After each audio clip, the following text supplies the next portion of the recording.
You don't need to raise your voice. You don't need to flex your muscles. You don't need to prove anything to anyone. Because when your mind is strong, truly strong, the room feels it before you even speak. A strong mind doesn't chase attention. It commands respect, not through arrogance, but through undeniable presence. You see, most people build bodies. Some build brands. But very few ever build the one thing that changes everything.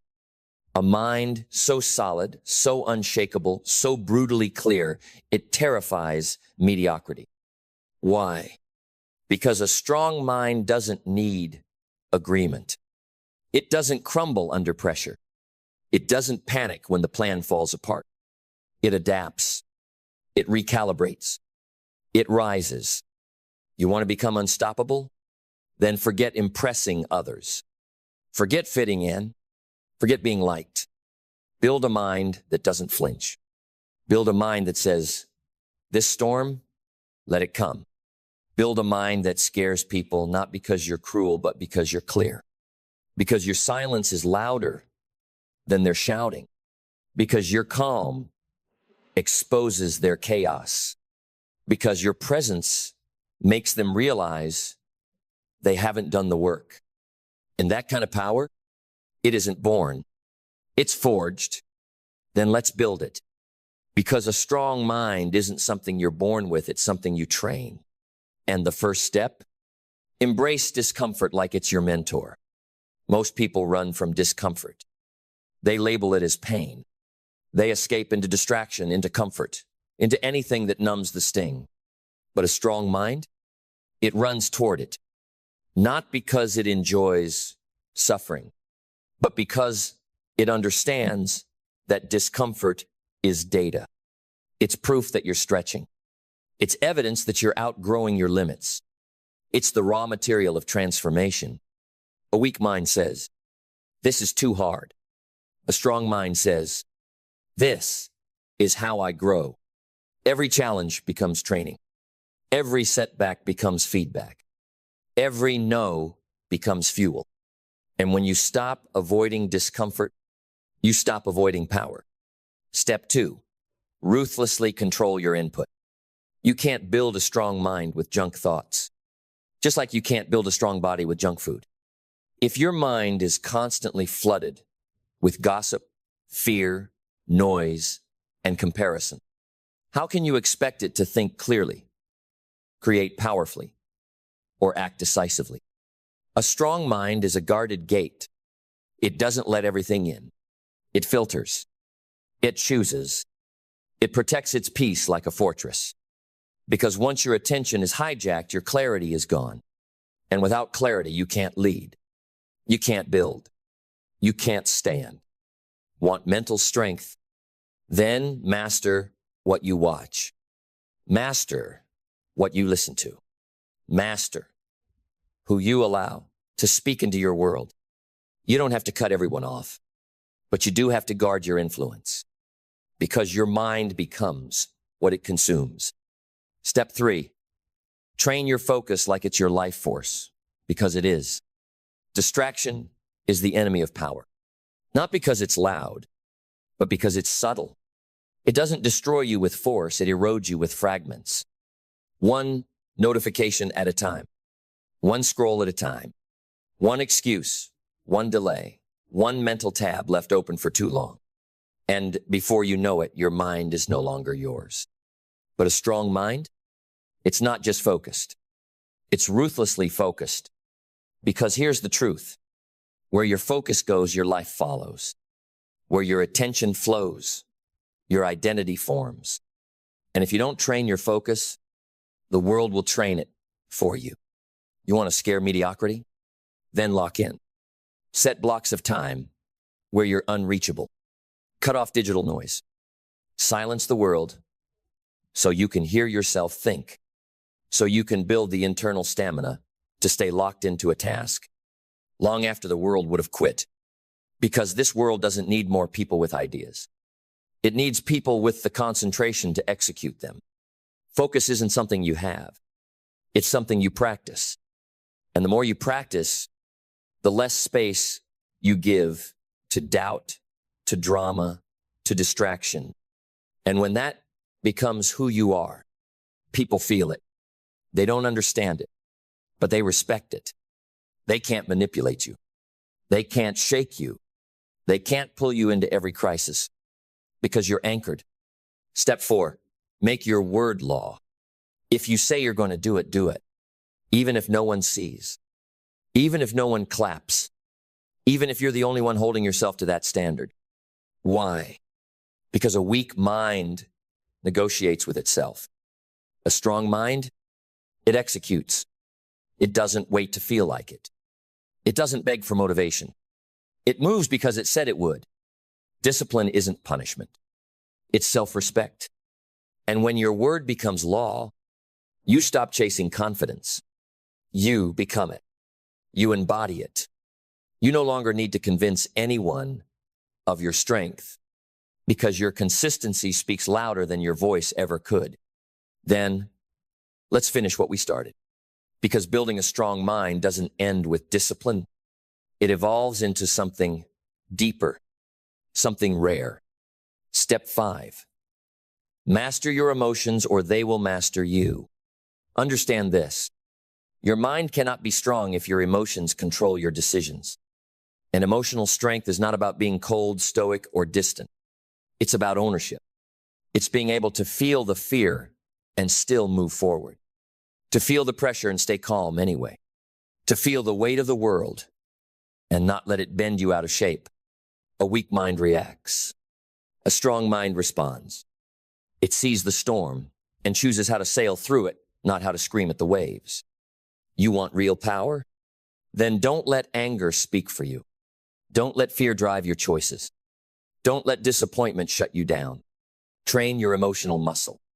Pause. Observe. Breathe before you respond. Own your internal world so deeply that no external event can steal your peace. Because when you master your emotions, you become unshakable. You become the eye of the hurricane. You become the stillness in a world addicted to reaction. And that calm terrifies people because it shows them what's possible when someone actually does the inner work.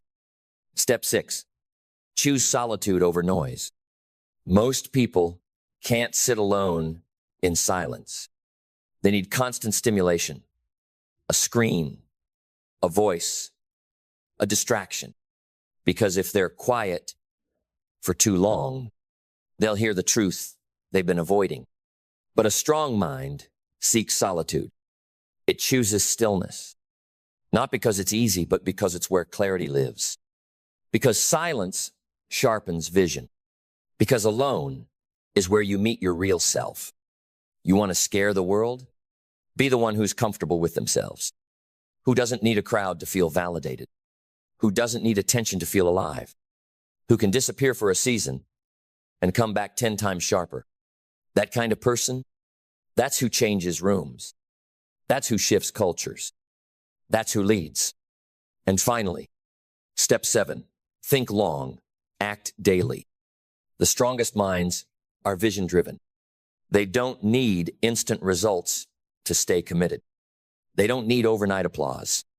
They plant deeply and build slowly because they're not after a quick win. They're building an empire that lasts. They move with urgency but never panic. They move with pace but never desperation because they know where they're going. And nothing can rush a mind that has already decided its outcome. So build that mind, brick by brick, habit by habit, thought by thought. And one day, you won't need to say a word. You'll walk into a room and your presence alone will say, I am not here to be impressive. I am here because I've built something that cannot be shaken. Not loud, not flashy, just unignorable. That's the kind of mind that scares everyone because it can't be moved. And when you build that, you don't just win. You redefine what power looks like. There comes a time in every life when you stop asking for permission, when you stop waiting for the world to get easier, When you stop bending to the noise and start listening to something far more powerful, your own alignment. That's the moment your life changes. Not when you get a raise, not when you buy the house, not when the world applauds. It changes the moment you finally understand this. There are rules, unwritten, unshakable, unbreakable, not rules made by society, not imposed by someone else's expectations, but rules carved into the very fabric of how excellence, purpose, and fulfillment are born. And when you align your life with these rules, not just at work, not just in success, but in everything you do, that's when you rise. So today, I'm not here to inspire you. I'm here to recalibrate you, because deep down, you already know these truths. You've felt them in the silence, in the struggle, in those moments when you could have chosen comfort, but something in your soul whispered, go further. That whisper is your integrity. And today, we give it a voice. 1. Be the kind of person people can count on, even when it's inconvenient. Especially then, because the world is full of people who show up when it's easy. You will be remembered for how you act when it's not. Show up when no one claps. Serve when no one thanks you. Keep your word not because someone's watching, but because you are. Reputation is what they say about you. But character is what you say to yourself when no one's looking. Be undeniable in your integrity, unshakable in your discipline, relentless in your follow-through, because trust is the currency that builds empires, and it's earned brick by brick through every quiet decision. 2. Never outsource your standards. Your standard is your signal to the world. It tells people what you will accept and what you never will. And if you let the world lower that for you, even once you teach them how to treat you, you teach your job, your relationships, your friends, even your own mind, that mediocrity is okay, but it's not. You weren't built to tolerate average. You were built to lift the bar for yourself and for others. 3. What you tolerate becomes your truth. Tolerate gossip, you become noise. Tolerate chaos, you lose your clarity. Tolerate excuses, and they will multiply. Because every time you allow less than your values, you make a silent agreement to stay small. So choose wisely. Not out of fear, but out of alignment. You don't need to be loud to be powerful. You just need to be clear, crystal clear. 4. Honor the work even when it's unseen. There is no such thing as behind the scenes, because every detail is building who you are becoming. Sweep the floor like it's a stage. Send the email like it's a signature. Train like someone's life depends on it, because one day it might. Excellence is not a result. It's a rhythm, a way of walking, a way of breathing, a way of treating the ordinary with extraordinary care. That's the secret the world never told you. The difference between average and exceptional is rarely talent. It's devotion. 5. Protect your energy like it's gold. Because it is. Energy is your presence, your perception, your power. It's how you enter a room. It's how you recover from loss. It's how you build when you're tired and lead when you're under fire. And in a world addicted to speed, noise, and distraction, your energy is under attack every day. Guard it. Don't give it away cheaply. Not to drama, not to doubt, not to distractions disguised as opportunity. Choose your focus the way a warrior chooses his weapon. Deliberately, strategically, unapologetically. 6. Learn faster than you fail. Because failure isn't your enemy, stagnation is. Mistakes don't ruin you, denial does. If you're willing to extract the lesson, nothing is wasted. The biggest difference between those who win and those who stay stuck isn't intelligence. It's integration. It's what you do after the fall, after the embarrassment, after the disappointment. Do you justify or do you evolve? Because failure is feedback, and feedback is gold if you're willing to mine it. So fall, but fall forward. Bleed, but build. Break, but rebuild with better hands, better eyes, better wisdom. 7. Make peace with repetition, because mastery is boring before it's brilliant. Most people quit because they confuse boredom with misalignment. But repetition is not failure, it is refinement. The greats don't look for new all the time. They look to go deeper. They repeat the fundamentals. They return to what matters. They swing the hammer again and again until every strike becomes poetry. Until what was once effort becomes instinct. Until excellence becomes identity. 8, keep promises to yourself like your life depends on it, because it does. Every time you say, I'll do it, and you don't, you teach your mind to distrust your word.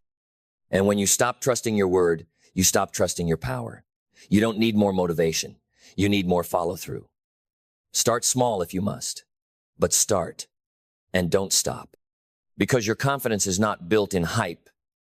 It is built in hidden, quiet, gritty consistency. Brick by brick, breath by breath. 9, stop trying to be liked. Start trying to be effective. You are not here to decorate the room, you are here to shift it. You are not here to be popular. You are here to be aligned. Let people misunderstand you. Let them label you. Let them judge your pace. Just don't let them write your story. Speak truth anyway. Act with intention anyway. Build what matters anyway. Because a life built on authenticity will outlast every trend, every critic, every crowd that ever walked away.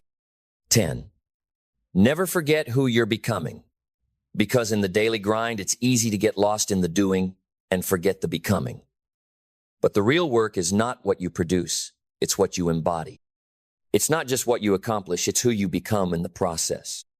And when you measure success by alignment, not applause, by progress, not perfection, you win at a level the world can't define and can never take from you. So what do you do now? You live the rules. Not sometimes, not when it's convenient, not when you're motivated, but every day, in silence, in pressure, in progress. Because these rules aren't here to decorate your journal, they are here to define your legacy. Anyone can talk about success. Anyone can wear ambition like fashion. But only a few will live by code, not because it's easy, but because it's true. You want to rise? Then root yourself. You want freedom? Then earn it through discipline, through devotion, through decisions that don't look glamorous but make you unshakable when the storms come. Because they will come. And when they do, your golden rules are not just ideas, they're your shelter, your spine, your sword. Let others chase approval. Let others seek applause. You build. Quietly, fiercely, consistently, because the world doesn't remember noise. It remembers impact. It remembers those who walked in truth when it was hard, those who built when it would have been easier to break, those who stood tall when the world tried to make them small. These rules, they're not about being perfect. They're about being aligned, about building a life where your heart, your habits, your words, and your walk all say the same thing. And that kind of life, that's power, that's peace, that's purpose. So write these rules on your mirror, speak them into your mornings, let them echo in your silence. And when no one's watching, that's when you live them loudest. That's when you become undeniable. Because in the end, it's not the world's rules that shape you, it's the ones you refuse to break for anyone. Live by those. And the life you're chasing will start chasing you. There is a force inside you right now, untapped, unshaken, unbreakable. Not because you're special in some mystical way, but because you are human. And being human means being born with potential so vast, most people never touch it. They don't touch it because they've been taught not to. Taught to stay quiet. Taught to play safe. Taught to follow instead of led. Taught to dim the light so others feel comfortable in the dark. But let me tell you something you might have forgotten. You were not born to be manageable. You were born to be magnificent. And the greatest tragedy, it's not that people fail. It's that they never try because they've never seen what's possible inside themselves. There is power in you, not the loud kind, not the showy kind, but the kind that shifts everything the moment you awaken it. It's the power of clarity, the power of conviction, the power of choice. You don't need to look for it outside. It's already there, buried beneath layers of self-doubt, shame, silence, and the stories you've repeated for years. Stories like, I'm not enough. I'm too late. Someone else already did it better. Lies. Every one of them. You want to harness your power? Then you must confront what's burying it. You must silence the world long enough to hear the roar inside you. You must walk into the storm, not because it's safe, but because that's where your strength is forged. You must choose to stop asking for permission and start giving yourself authority. Because the truth is, no one is coming to unlock you. That key, it's in your hands. And the lock is not on the door, it's in your mind. Because the most dangerous lie you've ever believed is that your power needs to be given to you. That somehow someone out there holds the switch. That someday when conditions are right, when the timing is perfect, when the fear goes away, then you'll rise. No, you don't rise when it's easy. You rise when you decide that enough is enough. You rise when the pain of staying small finally outweighs the fear of being great. You rise when you stop negotiating with mediocrity. When you stop waiting to be saved. When you stop blaming the past and start building your future brick by brick, belief by belief, choice by choice. Because the truth is this: you are not powerless. You are not broken. You are not behind. You're just dormant. And dormancy ends the moment you decide to wake up. You want to harness your power? Then stop trying to feel ready. Stop trying to get it perfect. And start moving through resistance. Start owning your identity. Start protecting your fire. Because you have one. Even if it's just a flicker right now, it's there. And that flicker, it's enough. Because every wildfire started with one stubborn spark. But sparks need oxygen. They need belief. They need motion. They need you to breathe life into them through action. Not once, but every day. You can't outsource this. You can't delegate your destiny. You can't fake power. You either own it or it owns you. And let me say this clearly. You don't become powerful when the world sees you. You become powerful when you finally see yourself. When you look in the mirror and stop asking, what am I missing? And start declaring, everything I need is already within me. Then let's finish this not with inspiration, but with ignition. Because real power isn't loud. It doesn't scream for attention. It commands space without begging for it. It walks into the room and the atmosphere changes. Not because of volume, but because of presence. And presence comes from wholeness, from finally standing in the truth of who you are, without apology, without disguise, without dilution. That's the moment everything changes. When you stop playing small to protect someone else's comfort. When you stop shrinking because the world told you to be humble. Listen, humility isn't pretending you're less. True humility is owning your gifts so deeply you serve the world with them. Because your power isn't for domination. It's for illumination. It's to walk so boldly in your light that others remember their own. You want to know the secret to real, unstoppable power? It's not control. It's not domination. It's not perfection. It's integrity. It's alignment. It's living in such deep truth that nothing can shake you out of it. No criticism. No praise. No failure. No fame. Just you. Solid, steady, grounded in who you are and where you're going. Because once you harness the power within you, the world outside you can no longer control you.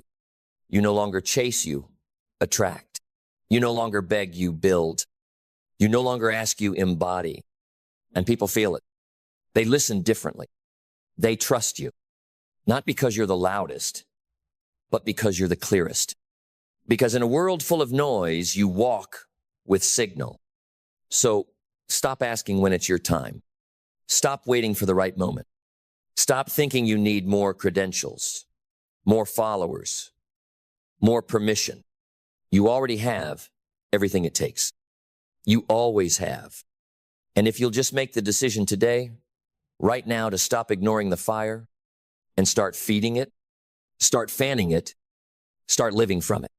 Then you'll wake up one day and realize you didn't find your power. You remembered it. You reclaimed it. You finally let it lead. And from that day forward, you didn't just live. You lit the way. Let's get something straight from the beginning. You don't rise to the level of your goals, you fall to the level of your systems. You don't break through by wanting more. You break through by becoming more. Because goals by themselves mean nothing. Everybody has them. Everybody writes them down. Everybody dreams in bold fonts and clean vision boards. But only a few cross the line. Only a few turn those dreams into outcomes. Why? Because most people set goals with their mind, but never rewire their identity. They want new results, but they keep the same habits. They want big wins, but still run from small disciplines. They want change, but don't change themselves. And here's the truth. No one wants to say, your life doesn't rise by motivation. It rises by transformation. And transformation begins the moment you stop blaming, stop delaying, and start owning your responsibility for where you are. The first barrier? Excuses. The most seductive comfort in the world. The drug that delays destiny. The enemy that comes dressed as logic, as fairness, as reason. Excuses are elegant. They sound noble. I didn't have time. I wasn't ready. They didn't support me. I'm too tired, too young, too old, too busy. But here's what no one told you. As long as you argue for your limitations, you get to keep them. Excuses are chains. They don't hold you back. You hold on to them. And if you ever want to be free, you have to stop negotiating with your own captivity. You have to be ruthless with your distractions. You have to be disciplined with your focus. You have to be brutally honest with your patterns. Because here's the truth. Your results are never random. They're repeating. If you don't like where you are, check what you're repeating. And if you want to move forward, you don't need more goals. You need more alignment. You need to stop asking, what do I want? And start asking, who must I become to receive it? Your goals don't demand more effort. They demand more identity. The version of you that hits that goal already exists, but they live on the other side of your discipline. They breathe in your habits. They wake up with your routines. And if you don't become them, your goal stays a fantasy. And fantasies, they fade. But visions backed by action, they shift reality. Because the enemy isn't out there, it's in here. Inside the hesitation. Inside the self-doubt. Inside the story you keep telling yourself that says, maybe I'm not ready. Maybe I'm not good enough. Maybe people like me don't succeed like that. That voice, that tiny, fearful voice, is not truth. It's your old self fighting for survival. And every time you hesitate, every time you let that voice speak louder than your vision, you give your past permission to own your future. But let me remind you of something. You were not built to live behind your barriers. You were built to break them. You were built to rise, not because it's easy, but because something in you refuses to stay small. Every personal barrier you've ever faced is not a wall. It's a mirror. It reflects what you believe about yourself. And the moment you upgrade the belief, the barrier begins to break. You want to know why some people succeed no matter what? It's not talent. It's not luck. It's not connections. It's certainty, not arrogance, not ego, but an unshakable belief that says, this is mine, and I'm going to get it no matter how long it takes, no matter how hard it gets. That certainty is forged in pain. It's built in solitude. It's carved in late nights, early mornings, and silent work when no one is watching. You overcome barriers by becoming unavailable to your old excuses. You overcome them by outlasting the discomfort. You overcome them by training your emotions to submit to your mission. Because emotions lie. Comfort lies. Fear lies. But commitment tells the truth. And here's that truth. If you're willing to pay the price, you can have the life. But you cannot negotiate with the cost. You can't pay halfway. and expect full transformation. You can't say, I'll do what it takes, and then shrink when what it takes gets uncomfortable. You must be all in. All in on the vision. All in on the grind. All in on the identity that says, I am no longer available for mediocrity. That's the shift. Not doing more. Becoming different. When your standard changes, your outcome changes. When your self-talk changes, your habits change. When your internal thermostat rises, your reality catches up. Because once your mind catches fire, your life cannot stay the same. You see, most people think achieving goals is about willpower. They try to push through, but willpower fades. It's like a battery, it dies the more you use it. You don't need willpower. You need structure. You need systems that don't rely on feeling motivated. They rely on who you are becoming. Because when your systems are built on your standards, success becomes your default, not your wish. So let's talk systems. Do you have a morning routine that builds your identity before the world steals your attention? Do you have a plan that protects your focus before distractions devour your day? Do you have standards for your energy, your health, your time, or do you let the world decide who you'll be today? Without systems, your goals stay emotional. But when you structure your habits, your discipline becomes automatic. And once something becomes automatic, it becomes inevitable. That's the difference between goal setters and goal achievers. One writes intentions. The other builds identity-backed infrastructure. But structure isn't just about tasks. It's about environment too. You will never outgrow the room you refuse to leave. You will never evolve if you stay surrounded by people who normalize your limitations. If everyone around you settles, you will shrink. If everyone around you doubts, you will hesitate. But if you place yourself in rooms that demand your growth, you will rise to match the room. Sometimes the greatest personal barrier isn't fear. It's familiarity. You've built comfort around who you've always been, even if who you've always been is silently suffocating your future. So tear it down. Tear down the stories. Tear down the self-sabotage. Tear down the calendar full of things that don't move you forward. Replace it with alignment, with precision, with people and places and habits that match the level of life you say you want. You don't become elite by hoping. You become elite by design. You architect your future one routine, one boundary, one belief at a time. And yes, it will get hard. Resistance will rise. You'll want to quit. You'll feel like you're failing. But hear me, that's not failure. That's friction. And friction is feedback. It means you're moving. It means the old you is dying and the new you is being born. Don't run from it. Lean in. You don't become unbreakable by avoiding resistance. You become unbreakable by being tempered through it. And on the other side of that process is a version of you that doesn't just achieve goals, they shatter ceilings. Then let's bring it home, not with hype, but with truth. Not with noise, but with fire. Here's the truth. You don't need more goals. You need more conviction. You don't need another how-to. You need a why so deep it makes quitting feel like betrayal. You don't need more strategies. You need a spiritual refusal to live one more day beneath your potential. Because once your why becomes non-negotiable, your how figures itself out. Once you decide that this version of you is no longer acceptable, the world begins to respond. Doors open, strength rises, people show up. But none of it moves until you do. So stand up right now and decide who you are. Decide what you're no longer tolerating. Decide what you're going to chase like your life depends on it, because in a very real way it does. You are not waiting on clarity. You are not waiting on motivation. You are not waiting on timing. You are waiting on permission, and that permission must come from within. Today is not just another day.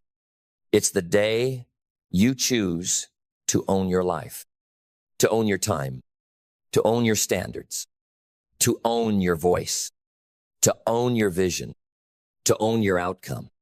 And when you do, when you finally stop negotiating with mediocrity and start executing on your future, something powerful happens. You stop being controlled by circumstances and you start becoming a creator of momentum. You stop avoiding fear and start inviting greatness. You stop doubting your dreams and start living inside them. because you're no longer the person who talks about goals. You're the person who builds them. You're the person who executes. You're the person who rises. You're the person who breaks through. No more waiting. No more hoping. No more playing small. This is your time. This is your mission. This is your moment. And it begins right now. Let's start with one truth. No one can escape. Your mindset is the operating system of your life. It's not just how you think, it's how you see, how you act, how you respond, how you build, how you survive, how you win. And if that operating system is fragile, everything you try to build will eventually crash. A weak mindset always looks for comfort. A strong mindset looks for growth. A weak mindset avoids risk. A strong mindset embraces challenge. A weak mindset fears failure. A strong mindset uses failure. So the question is not, do you have a mindset? You already do. The question is it solid?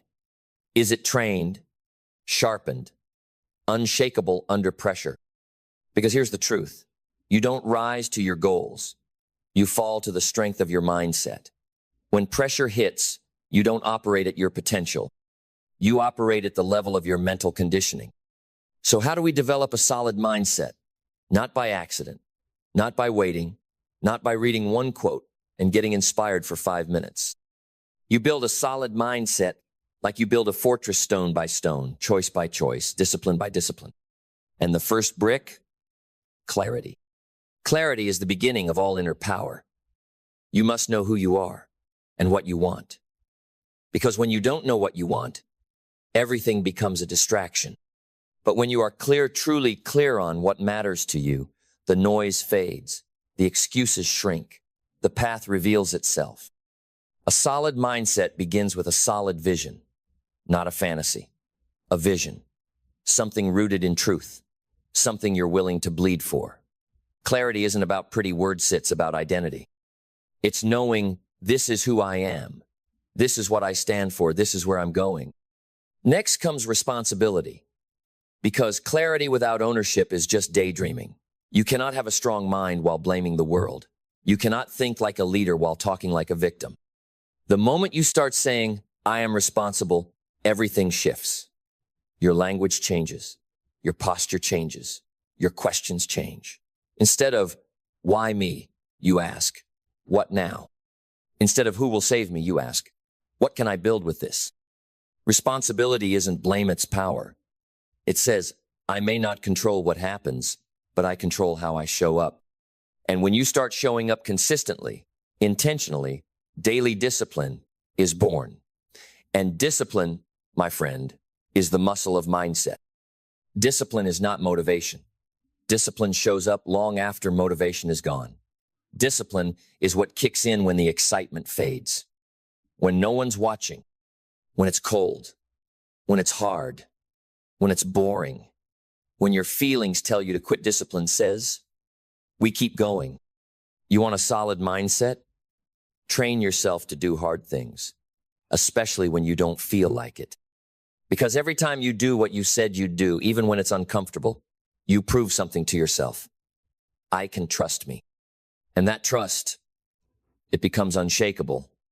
Because the most powerful force in the world is a person who has earned their own respect. But it doesn't stop there.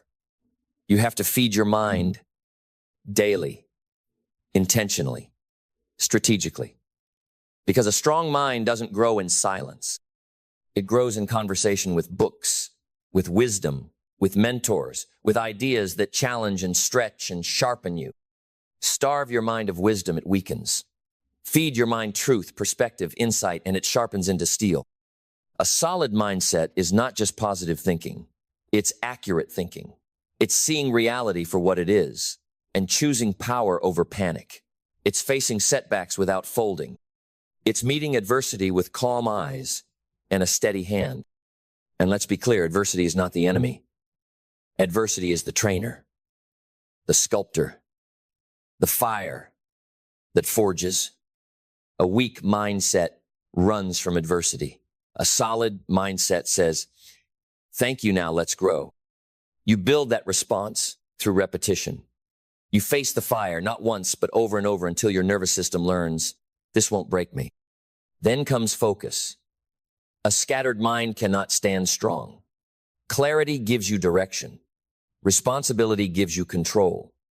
Discipline gives you strength. But focus gives you accuracy. Focus is not just avoiding distraction, it's choosing your battles. It's saying no to almost everything so you can say hell yes to what matters.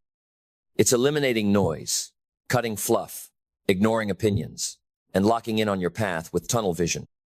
A solid mindset says, I'm not here to please, I'm here to build.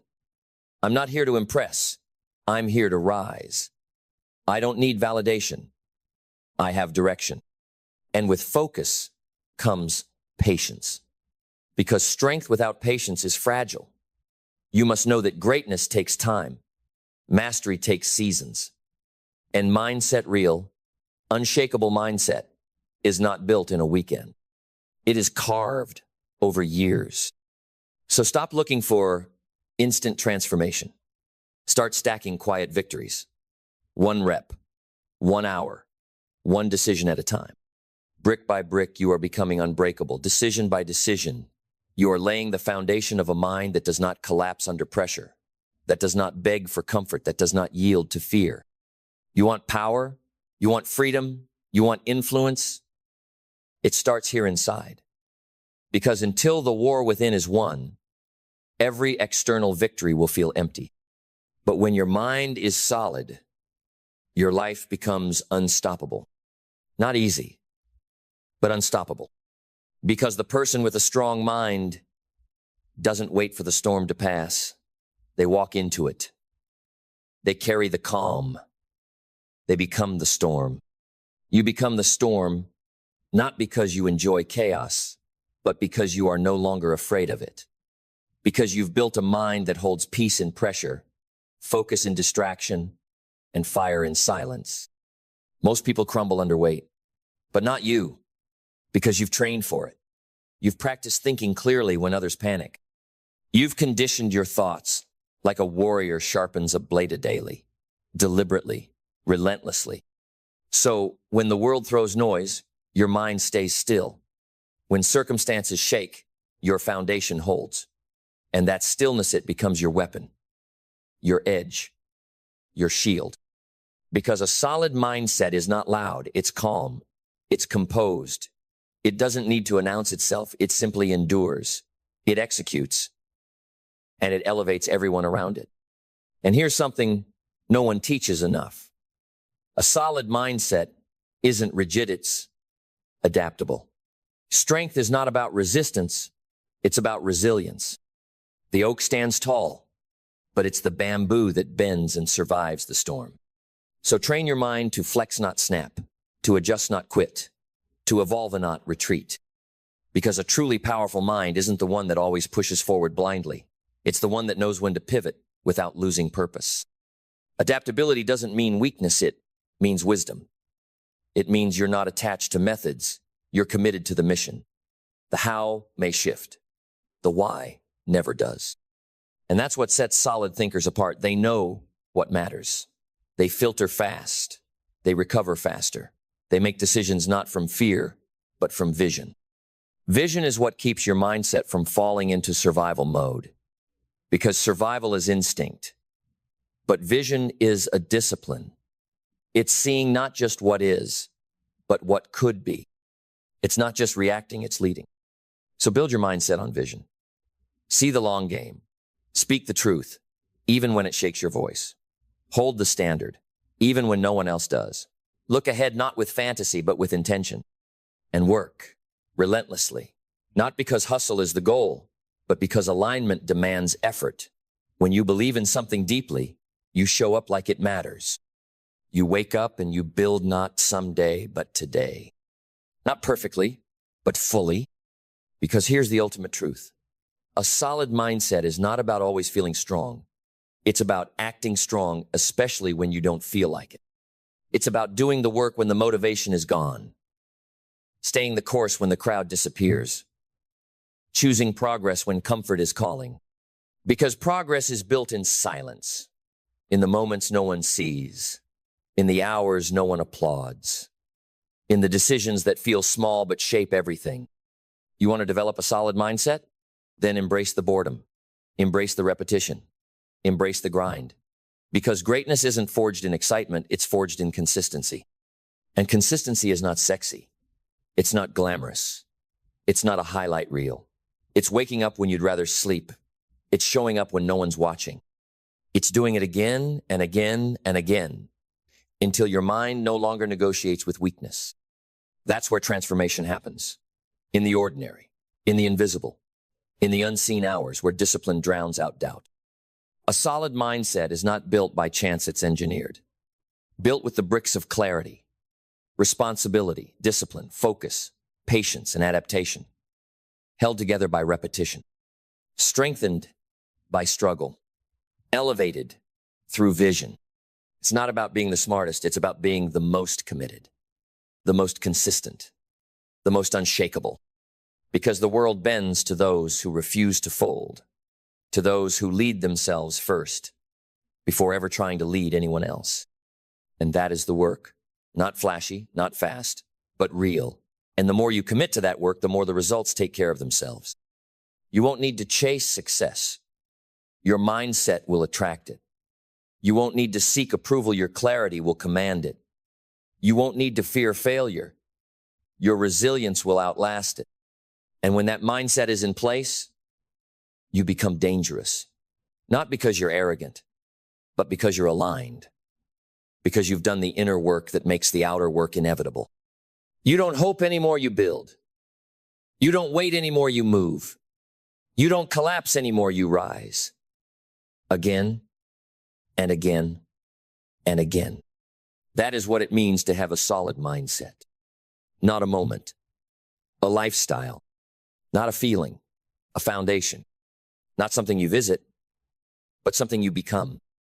Everyone wants to win when things are easy, when the sun is shining, when the money's flowing, when the relationships feel smooth and the path looks clear.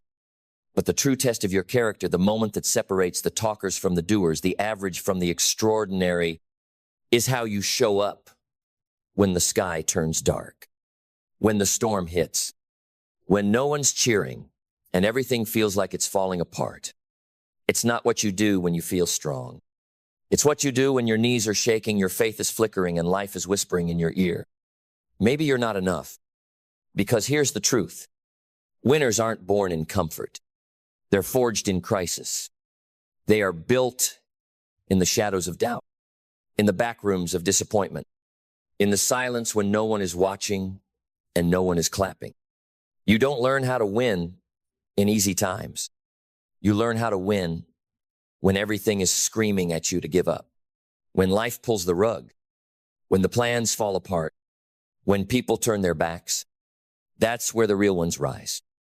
Not in grand moments, but in gritty ones. Not with perfect timing, but with relentless heart. Let me tell you something no one puts on a billboard. Pain is a prerequisite. If you're hurting right now, if you're walking through hell in your career, your health, your finances, your mind, you are not being punished. You're being prepared, because growth doesn't come in comfort. Growth comes when your back is against the wall and you still choose to fight. It comes when the world tells you to quit, but something deeper inside you says, not yet. You see, there's a kind of strength you can only earn in the fire. You can't fake it. You can't download it. You can't borrow it from someone else. You have to become it. And you only become it by staying in the fight longer than your fear says you can. So let me ask you, who are you when things go wrong? Who are you when the money dries up, the doors slam shut, and the path disappears? Because that version of you, that's who you really are. And you get to decide whether that version crumbles or creates something new. Winning in difficult situations is not about avoiding the storm. It's about learning how to walk through it without losing your fire, without losing your voice, without losing yourself. Mindset is everything, and not the fake kind. Not positive vibes only while your world is on fire. I'm talking about the kind of mindset that gets back up bloody and says, this won't end me. The kind that says, "This is not how my story ends. This pain will not define me. This season may break things, but it will also build things." You can't control the storm, but you can control your center. You can control your breath. You can control the decision to keep showing up, even if your hands are shaking, even if your voice trembles, even if your faith is held together by threads. Because courage isn't loud. It's quiet. It's showing up again and again and again when every part of you wants to run. The people you admire most, the heroes, the leaders, the legends, they didn't become great in spite of their challenges. They became great because of them. The heartbreak shaped them. The failure sharpened them. The betrayal taught them who they were. The rejection gave them redirection. They didn't just survive hard times. They used them. They turned pain into fuel, loss into lessons, obstacles into evolution. Because the truth is, and don't ever forget this, every difficult moment is raw material for greatness. You're either using the pressure or being crushed by it. There is no in between. But what does it look like to win when everything's stacked against you? It doesn't always look like trophies or applause. Sometimes winning looks like getting out of bed when you want to stay buried. Sometimes it's making that one hard phone call. Sometimes it's walking away from the old version of you that's no longer serving your future. It's not always loud. It's not always cinematic, but it's real, and it's yours. You win when you stay aligned with your values, when it's inconvenient. You win when you lead with integrity, when no one's watching. You win when you choose peace over revenge, growth over comfort, faith over fear. And those wins, they may be invisible to the world, but they make you undeniable over time. Because when you do the work in the dark, you don't have to beg for the spotlight. It finds you. Resilience isn't just endurance. It's adaptation. You don't just hang in there. You adjust. You learn. You stretch. You grow sharper, wiser, deeper. You use the difficulty to become more dangerous in the best possible way. Not reckless, not destructive, but unshakable. Because you've been through fire, and you know how to walk through it now without losing your soul. This is the power no one can give you. And more importantly, no one can take it from you. Not circumstances, not critics, not even failure. You become rooted, clear, centered, purpose-driven, even when the pressure mounts. And that's when life begins to shift. Not because it's easier, but because you're no longer easy to knock over. You've built a foundation inside that holds, even when the outside breaks. And that kind of strength, that's what builds empires. That's what changes legacies. That's what wins battles that no one else even sees. Leadership is not a title. It's not a corner office or a nameplate or 1,000 followers nodding in agreement. Leadership is a weight, a sacred responsibility, a fire that must be carried not for your own glory, but for the growth of others. And if you do it right, you don't just lead people, you lift them. You don't just give orders, you give identity. Because real leadership is not about being in charge. It's about being charged with a vision that's bigger than you, a purpose that stretches beyond your comfort, and a commitment to truth that does not waver when tested. And here's the truth. Every generation redefines leadership. But the principles, the truths, they do not change. They echo through time. They whisper through the decades. They burn through noise and trends and surface-level hype. Because leadership, at its core, is timeless. It is not dictated by technology. It is not confined to platforms. It is not reshaped by fashion or filtered by popularity. It is a foundation, a way of being, a standard you carry even when the world is too distracted to notice.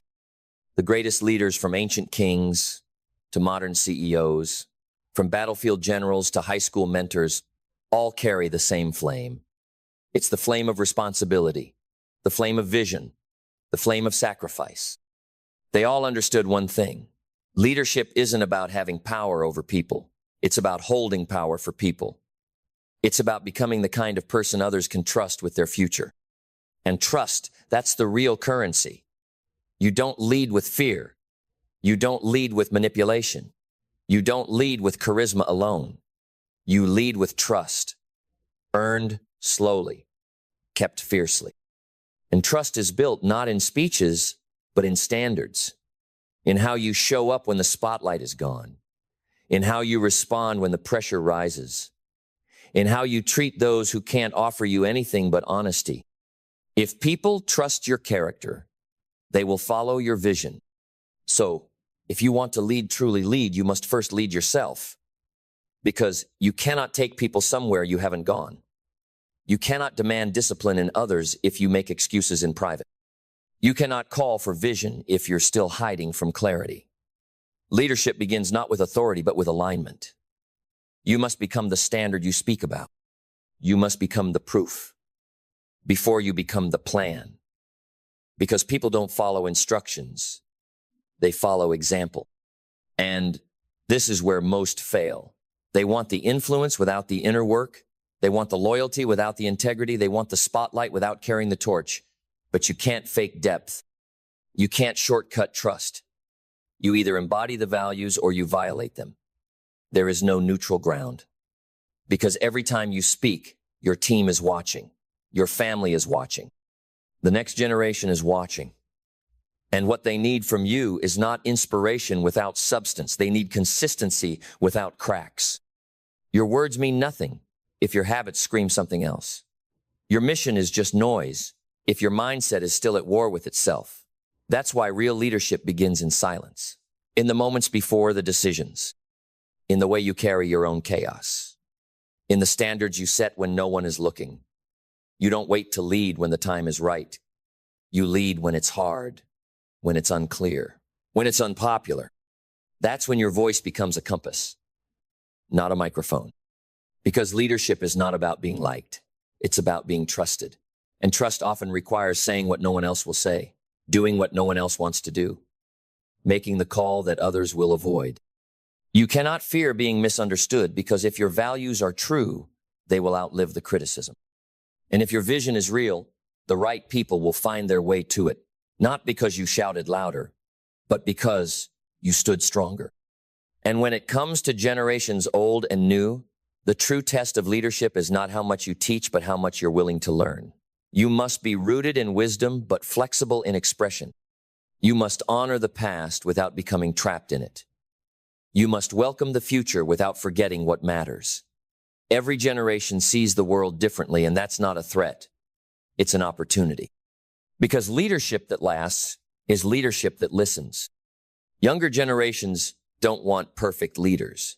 They want honest ones, ones who admit mistakes, ones who ask questions, ones who know the weight of their words.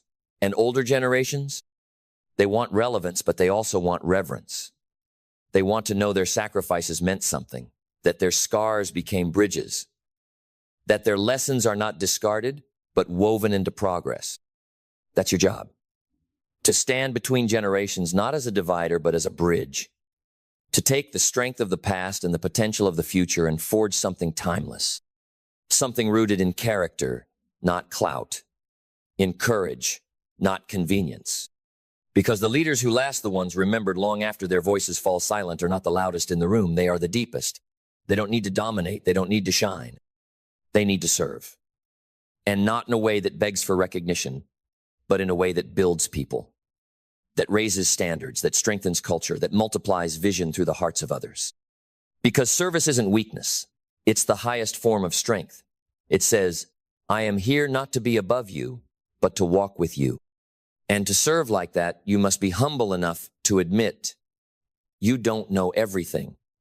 You're not always right. You're not the hero in every story. In fact, great leaders don't need to be the hero at all. They raise heroes. They pour courage into others. They don't hoard the light, they reflect it. And in doing so, they create movements, not monuments. But that kind of leadership, it requires radical ownership. No blaming, no hiding. No, that's not my fault. If something breaks under your watch, you own it. If someone falls under your leadership, you learn from it. You don't run from responsibility, you grow inside it. Because leadership isn't about comfort, it's about accountability. You take the hit. You stand in the fire.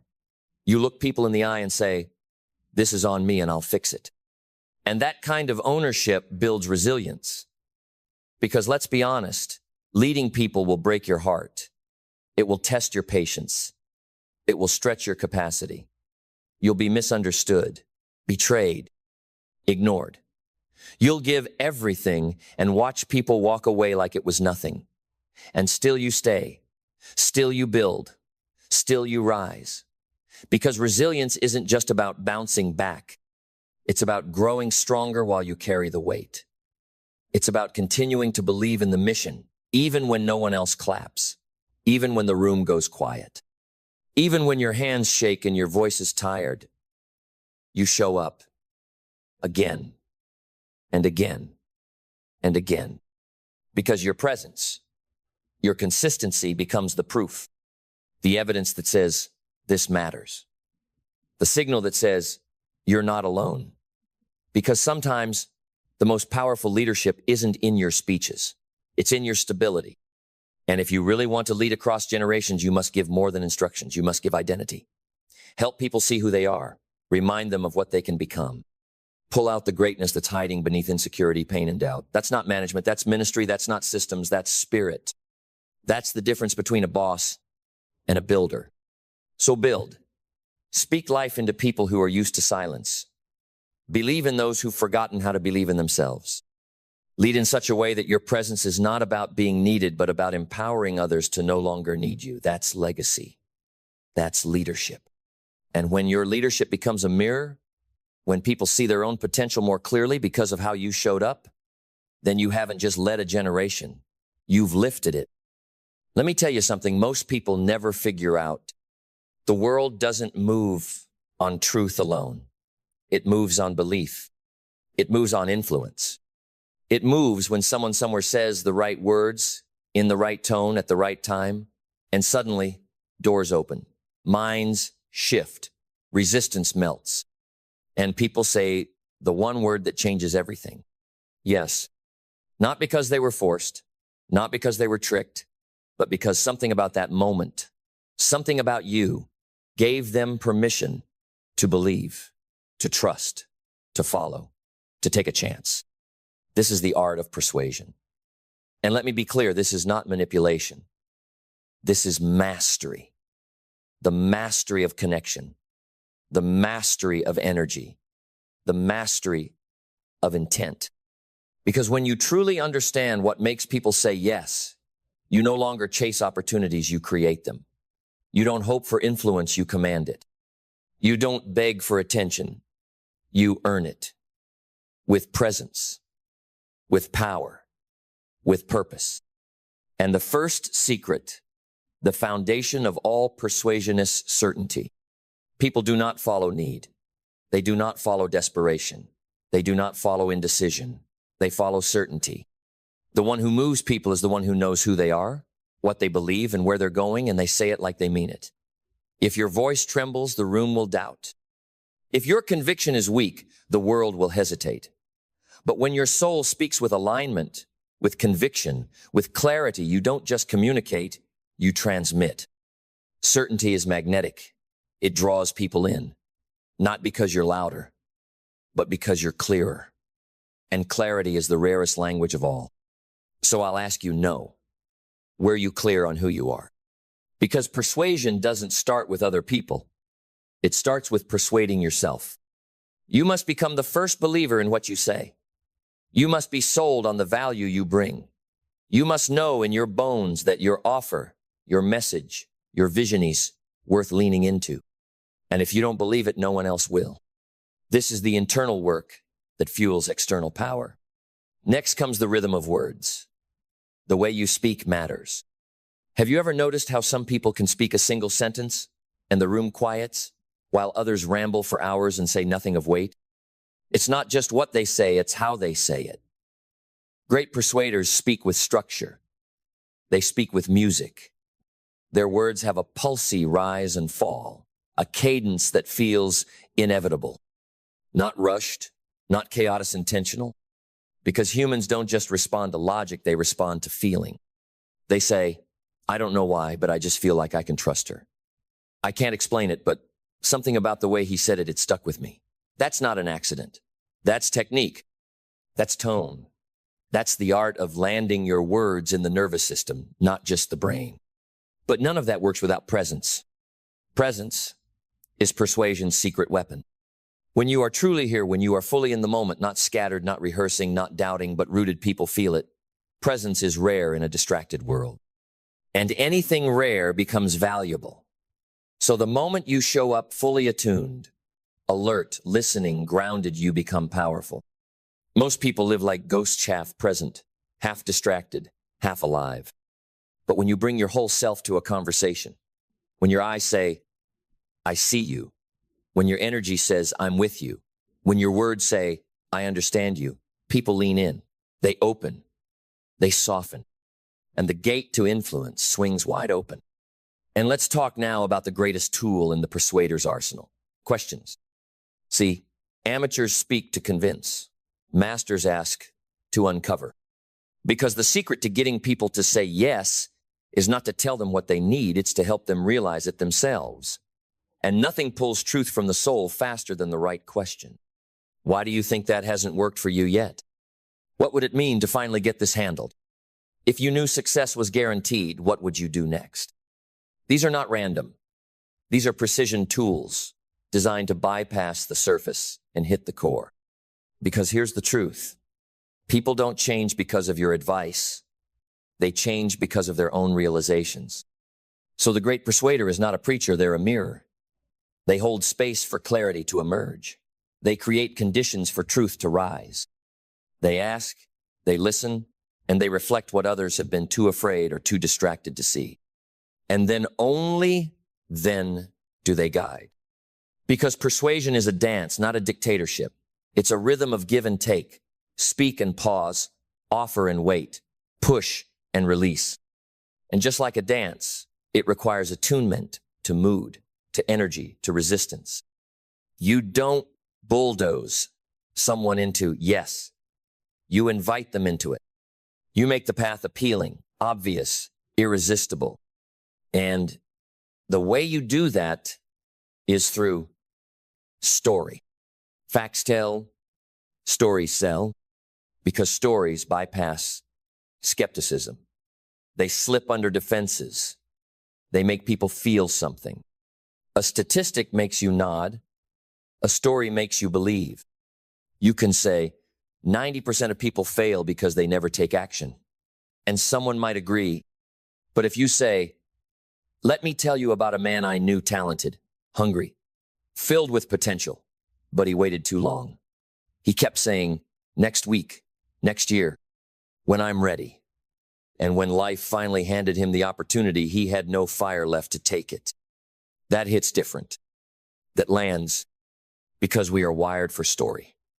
We see ourselves in story. And when someone sees themselves in your message, they say yes. Not because of you, but because of them. Because something clicked inside. Something lit up. Something said, this is me, and I need to move. So here's what you must remember. Persuasion is not about pushing. It's about awakening. It's not about conquest. It's about connection. It's not about getting your way.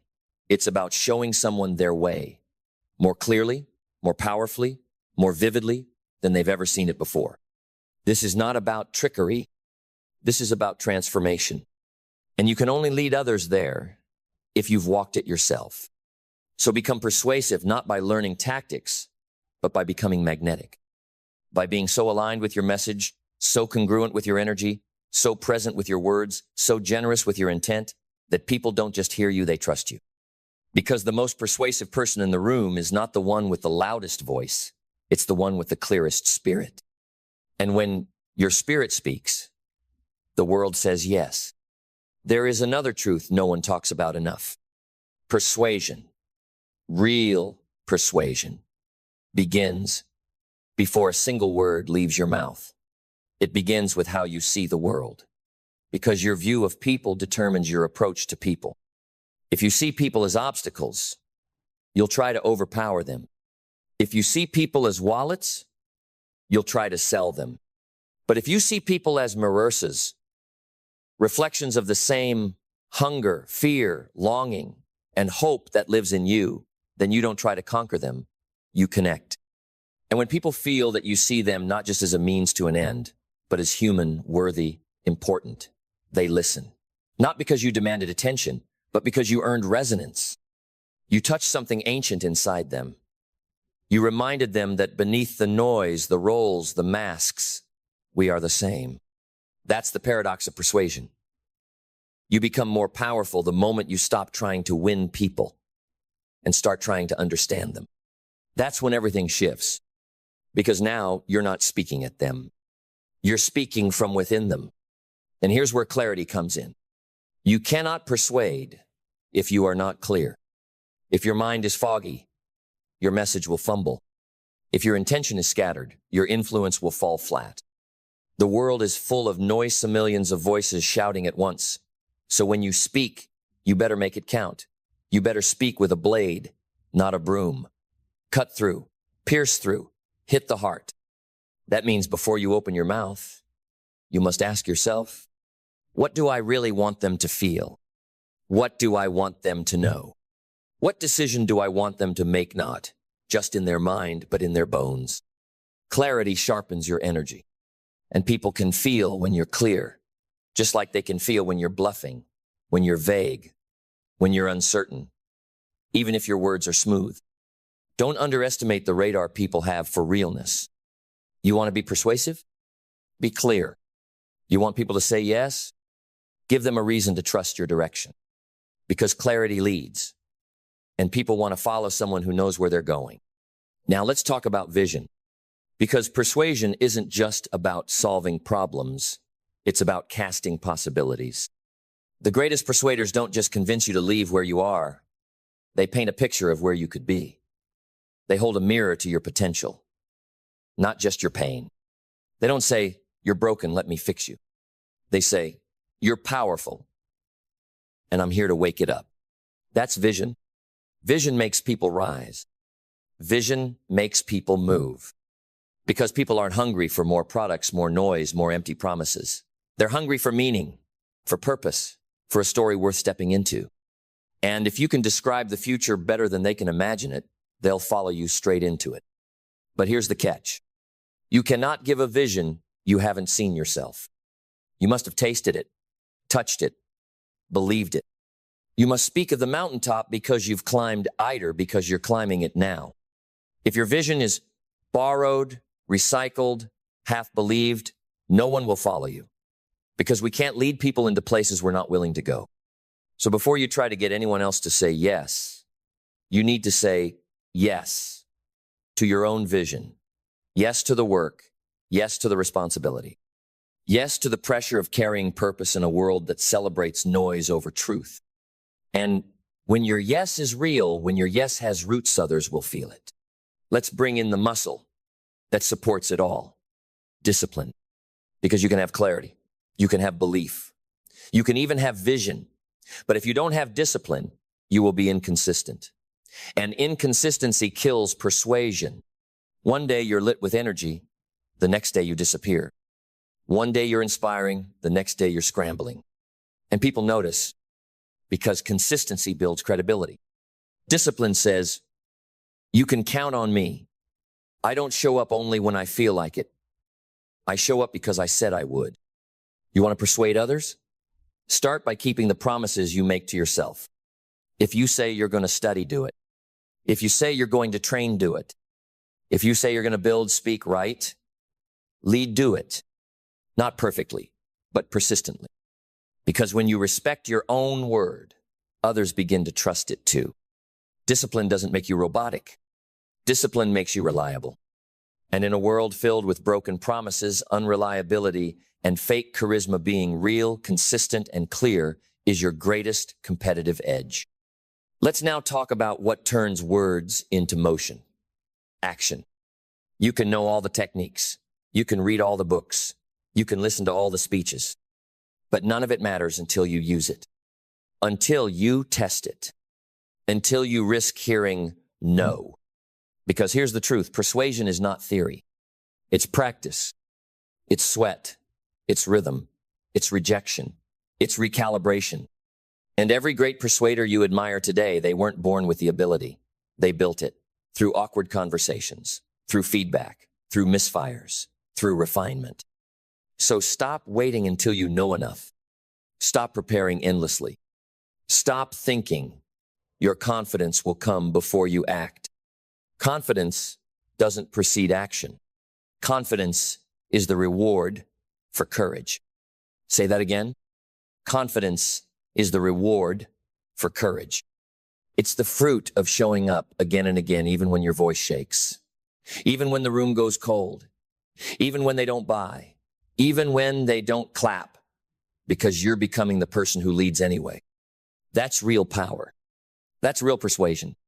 And when people see that you don't flinch, that you don't back down, when the yes doesn't come immediately, they respect you. Because the world doesn't just need convincing voices. It needs convicted ones. Ones that don't sway in the wind of opinion. Ones that are rooted in principle. Ones that act from alignment, not approval. And when your action matches your message, when your life is your pitch, people say yes before you even open your mouth. Because the world doesn't just need more voices. It needs more anchors. People who don't get blown away by rejection. People who aren't addicted to applause. People who can walk into a room, speak truth with calm fire, and leave even if no one claps knowing they did what needed to be done. That's rare. That's real. That's irresistible. You want to know what makes people say yes without hesitation? It's alignment.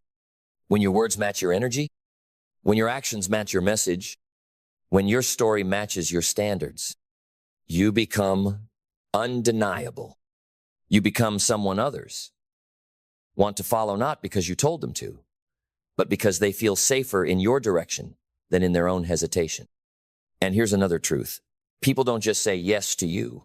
They say yes to who they become in your presence. They say yes to the version of themselves you reflect back to them.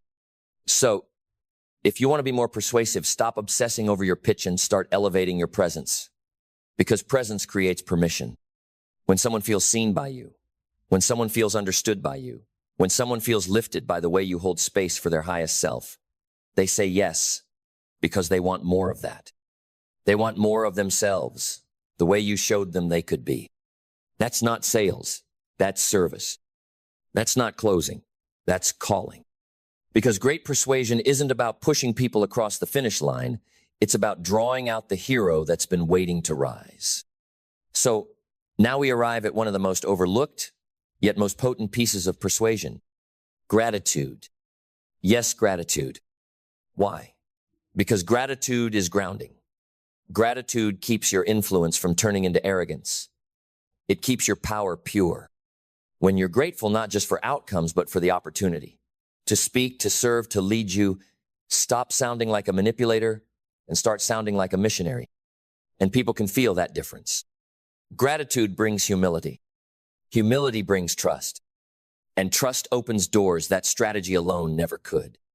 When you enter a conversation with a heart full of appreciation, not entitlement, you don't try to extract value from others. You add value. You elevate. You uplift. You give without keeping score. And in doing so, people lean closer. They listen longer. And more often than not, they say yes. Not just to your offer, but to your energy. Let's move forward to something that separates the amateurs from the artists. Adaptability. Because you can be the most skilled speaker in the world, but if you can't read the room, you'll lose the room.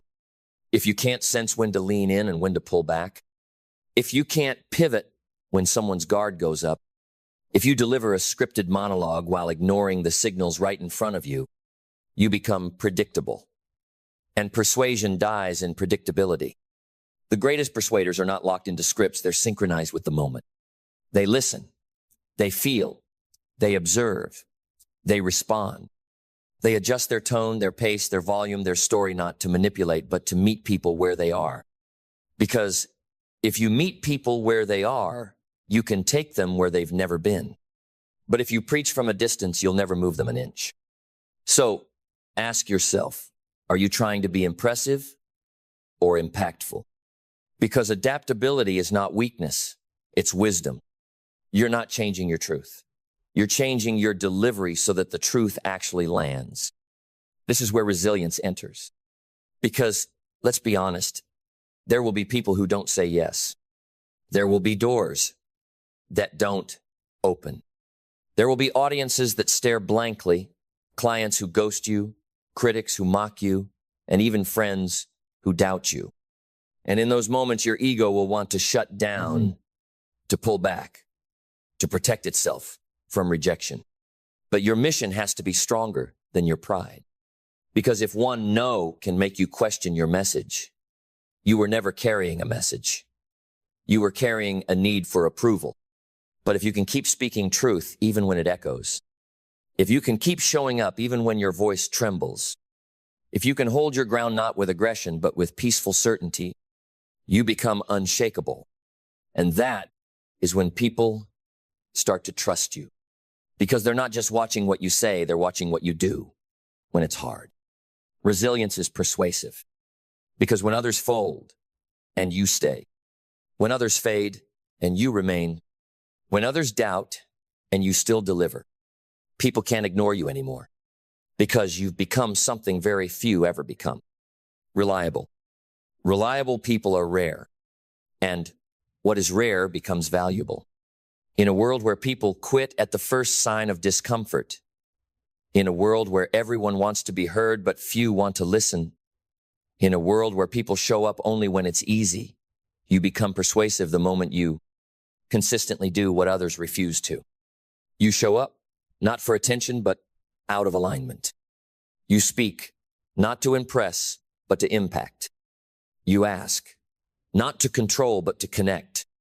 This is the kind of reliability that moves nations, the kind of reliability that builds movements, the kind of reliability that makes your yes powerful and your no respected. And now let's go to the final piece, learning. See, persuasion is not a final destination. It's not a medal you earn and hang on your chest forever. It's a practice, a process, a path of endless refinement. Because people change, culture changes, language shifts, contexts evolve. So the master persuader never stops learning. You study human behavior not out of manipulation, but out of curiosity. You listen, not just to respond, but to understand. You watch great communicators not to copy their tactics, but to understand their timing, rhythm, energy. Because persuasion is as much about timing as it is about technique. It's the dance of knowing when to pause, when to punch, when to whisper, when to rise. And the only way to learn that is to keep showing up, to speak and stumble, to ask and misstep, to risk rejection again and again, not because you enjoy it, but because your mission matters more than your comfort. Learning makes you dangerous because now your message isn't frozen in time, it's alive. It breathes, it adapts, it grows. And people don't want perfection, they want real. They want someone who grows with them, who learns, adjusts, listens, applies, improves. Someone who doesn't pretend to know it all, but shows they're committed to getting better, to serving better, to communicating with excellence. And excellence is magnetic, not perfection excellence. Excellence says, I take this seriously. I honor your attention. I value your time. So I bring my best every time. That's what changes lives. Not a clever phrase, not a viral slogan, but a consistent, evolving, deeply human voice yours. A voice that has wrestled with doubt and chosen courage. A voice that has met rejection and chosen resilience. A voice that has failed and learned and stood back up not as a victim, not as a salesman, but as a leader. And so I leave you with this. If you want to be persuasive, become someone worth listening to. Not because you're the loudest, not because you know the most, but because you've earned your voice, because you've lived what you teach, because your presence calms the room, your story lifts the room, and your words move the room. That's persuasion, not a trick, not a script. but a transformation in you first and through you in others. So speak, stand tall, be clear, be grounded, serve, invite, connect, challenge, and always believe in what you're asking people to believe in. Because if you do that long enough, deep enough, loud enough with your life, you'll never have to push people to say yes. They'll say it willingly because the truth in your voice reminded them of the truth in their own. And that is the highest persuasion of all. Imagine this. You walk into a room and you don't need to speak loudly. No gimmicks, no proving. You simply stand there steady as a mountain. Your eyes don't seek approval, they offer trust. Your voice doesn't scream to be heard, it lands straight into people's hearts. Your presence silences the room. Not because you are intimidating, but because you are so clear, so grounded, so real, you cannot be ignored. And when you speak, people listen, not just with their ears, but with their entire being. Because in your words, they don't just hear your message, they hear their own calling. You're not persuading them for a yes. You're awakening what has been sleeping inside them. You're not manipulating, you're illuminating. You're not shouting, you're stirring. That is real power. Power that doesn't come from force, but from honesty, integrity, and the unshakable alignment of your soul. Power that doesn't come from making people believe in you, but from helping them believe again in themselves. And if there is one truth I want you to carve into your spirit, it is this. Persuasion does not begin with others. It begins with you. You are the message. You are the mirror. You are the gateway others will walk through to find the greatest version of themselves. And only when you live that truth, only when you commit to being a fire not to burn, but to ignite, you will not only persuade, you will transform the world.